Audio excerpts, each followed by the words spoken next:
Hello everyone and welcome to the developer live stream review. We're doing a developer live stream review. We're not in any way reacting to it. We're just reviewing it. That's all I'm doing. I'm not giving you my reaction, just a review. It's a review. Don't fucking sue me, okay? I'm gonna trademark review. I think I'm gonna do that. You know, anyone does a review owes me money, cash up front. No checks. I don't take checks or anything like that. No credit cards either. Just cash in a bag, preferably. But anyway, let's get into this. Let's get into the producer's live stream. Copyrighting the word live stream as well, trademarking that as well. So if you do a live stream in the future, again, cash. You know, use notes preferably. So let's look at the, they talked about the state of the galaxy and what a state it's in. Okay, what a state it's in. You know, not smooth sailing was the slide title. Yeah. That's, yeah, the boat has sunk, I would say. The boat is sinking. Not smooth sailing. We're the Titanic. We've hit the iceberg now. If this is the Titanic. Tortanic, they're referred to as, a lot of people, but... yeah, we've whacked the iceberg, and we're starting to go down, really. So key bugs are going to be fixed. I haven't tried with today's patch. I haven't actually tried it, to be honest with you. Talked about the Cartel pack. People are not happy with the changes. Yeah, that's true. It really is horrible. They said, keep giving our feedback. Grand Chance cubes are garbage. That's my feedback. They're absolute garbage. You don't get anything worthwhile in them. And the odds of you actually getting something you want from a Grand Chance Cube are just far, far too low. And I believe the lightsaber that everyone wants, the drop rate on that, they talked about that in the live stream as well. So low. Here's the thing. If you've got an item, a hot ticket item that everybody wants, sell it. Sell the lightsaber. Why not just sell it? 1,500, 2,000 Cartel coins, people will buy it. Rather than go through this RNG gambling bullshit that we have to go through. It's total bullshit, that's what it is. You've got a store, people want product from your store, sell them the fucking product. Simple as that. That's how it has to be. You'll make money, it's okay. You don't have to fuck us in the ass with these stupid RNG crap. Okay, subscriber rewards. We're getting a subscriber gift. All those who opt in to email by February the 14th will receive 1,050 Cartel coins. Okay, it's going to be a code. You can give it to anyone if you want mine. I'll do a giveaway. In fact, next week we'll do a giveaway. I'll opt into the email and we'll do a giveaway. We also get a chance to give Chapter 1, The Hunt, to a friend for free, which includes a free level 60 character. So if you want the free level 60 or the access to Chapter 1, I'll give mine away. I'll opt into the email thing so they can pester us. I'll just put it in the junk folder. I'll just put it in the spam folder. Fair enough. That's what I'll do with their SWTOR emails in the future. So we'll opt into that and we'll do a giveaway. I'll put a video up next week and we'll tell you how to get the 1050 Cartel coins. I don't know if we can do it with... We can't send it as an in-game. I don't know how we're going to do it. Until I find out how it works, then... well, I'll do the giveaway. I don't need 1050 Cartel coins. March's subscriber reward is that you get an HK55 helmet. Okay. Well, that's it. A helmet. Cheers. You know, a piece of gear. Is it legacy bound? Is it orange? If it is, then, you know, it's another piece of legacy bound gear, I suppose, but... Really? Do we really want to dye it orange and look like HK47? I don't like the way they're milking HK55, really. It wasn't that good a character that he needs to be milked for 3 months. You know, it's like... Really? I mean, I'm getting a bit sick of HK55, if I'm honest. HK47, I mean, they're just living off trying to sort of leech almost off the legacy of KOTOR, it seems, in HK47, who was amazing as a character. But I don't know about HK55 helmet. I don't really want to look like HK55. If it changes your voice to sound like HK55, then fair enough. They also talked about Chapter 11. It's coming out on the 8th of March, early access, so paid beta starts on March the 8th. The bugs probably won't be fixed by March the 10th when it goes live for everyone else. So yeah, so it comes out March the 8th. Don't expect to be able to play it until maybe March the 15th or something like that, because you know what these patches are like. I haven't played Chapter 10 yet. I haven't actually played Chapter 10 yet, to be honest. So yeah, someone who's not even done Chapter 10 yet, having Chapter 11 drop. I'm waiting to see what the patch is fixed. I haven't logged into the game, to be honest. I haven't really been playing that much, so the background footage for this probably won't be SWTOR again, but we're talking about SWTOR, so that's close enough. But we're not really playing it a huge amount these days. So we're gonna join forces with Arik Jorgen and Havoc Squad, and it's like, whoa, wait a minute, he is using Luscious Liz, my Vanguard, right, and every other trooper. We own the trademark, the Havoc Squad, right? We trademarked that. You can't do that, Jorgen, right? You can't call yourself a major. You can't use Havoc Squad. I am gonna bitch slap him with Stock Strike when I see him for that. No, you better be paying my Vanguard money and my Commando for that. You know, you licensing Havoc Squad without permission. That, you know, I know it's a Republic unit, but you know. Stop it, Jorgen. Just stop it. So venture deep into enemy territory and change the course of the war on the Eternal Throne. So we're going to discover something that completely change how we fight the Eternal Throne. Is it that Arkan's going to be a raid boss? Because if it isn't, I don't care. There's also going to be new alliance recruitment missions. You can get Blitz in this one. We're going to get Bodar. We know that. That's coming with the Eternal Championship. We know that Bodar is going to be the recruitable. It's the Wookiee from the Smuggler story, if you don't know. You get Blitz, the Jawa. I think you get Kaleo as well from Chapter 10. And I don't know who else we get. I haven't played it, to be honest. The Eternal Championship. It's going to be a cybernetic Rancor. Yeah. Oh, it's going to be Grobe Thok. That's the controversy that everyone was going on about. We're going to get our own Grobe Thok. Please let Grobe Thok be one of the bosses. So we're going to get a cybernetic. It's a rare mount drop, which means you'll never see it from the final boss in the Eternal Championship. If you're successful, you can recruit Bodar, the Wookiee Gladiator. There we go, what we mentioned earlier. There's going to be a pet drop from an earlier boss. There's going to be another mount, I think, from an earlier boss. There's going to be a blog about it, they've said. So they had gameplay video of Eric Musco trying to play a Guardian. Pick Vigilance, for fuck's sake. Don't pick the other spec. Said it was harder than expected. We'll see. But he only had like 60k HP. I doubt he had the set bonus or anything like that. And he missed a few interrupts, I saw. So a few strikes went through. It cut away a lot. I didn't really get a chance to see a lot of it.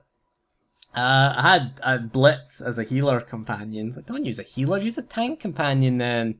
You're not going to interrupt, you know, and there are healing stations there from what I saw. You've got the final boss, the 5th boss at least I read, is Supreme Victor. I read Supreme Vindicator Lanos, which I originally read as Thanos. So I was like, whoa, that'd be a cool thing. That'd be a cool 5th boss, not the final boss even. So there you go, Supreme Vindicator Lanos. Kunkus Boga is the 2nd boss. That almost sounds like cunt there. I nearly said cunt. Kuntkus Boga, I'm going to call him. If he is a cunt, and he probably is. And we've got Arlia Zyzen is the 1st boss. The final boss is Eternal Champion SWTOR. Or Zontar, I can't really read that very well. But yeah, so there's going to be, of course, weekly missions 5, 7, and 10. There's also Solo Plus is the option. Solo Plus, it's the new rating. The option to do the Eternal Championship with a friend. See, we don't need new raids. We got Solo Plus. Who the hell cares about that? It's going to be a new war zone. It's going to be based on King of the Hill. It's going to be set on Odessan. Okay, it comes with Chapter 12. In April, PTS testing is going to start in 2 to 3 weeks. Every new patch should have PTS testing, in my opinion. This is the most interesting thing about this, is that there's going to be cross-faction alliance teams, okay? Which means that you can play on the same team as the opposite faction. So it's kind of like World of Warcraft and their kind of mercenary type system, where you could go and, you know, but you'll have a team that could be comprised of, say, a sage, a sorcerer, a Marauder, and a Sentinel. You know, you could have those Republic and Empire classes. In World of Warcraft, you could change faction temporarily and fight for the other faction. So it's kind of a similar system. This is a good idea overall. It's a good idea. Simply because I think faction imbalance is an issue. It is an issue. You know, Red Eclipse, you get Empire winning all the time. And there's no point in doing PvP as a Republic character, because the Empire generally just wins all the time. And I think the Republic has a much better PvE scene, so at least you'll be able to do PvP as a Republic character, because you'll get put in with Empire and Republic players, so hopefully it redresses the balance of faction imbalance. So we've got that at the moment, so that's it's a good idea. I'm for that. I don't know if it's just in the new Warzone or it's going to be rolled out across all PvP. I think maybe if it'll probably test it in the new Warzone and maybe roll out, because I think it is a good idea for all PvP to do this. The other PvP modes have you fight faction v faction, or a training thing if it's faction, if it's interfactional, shall we say.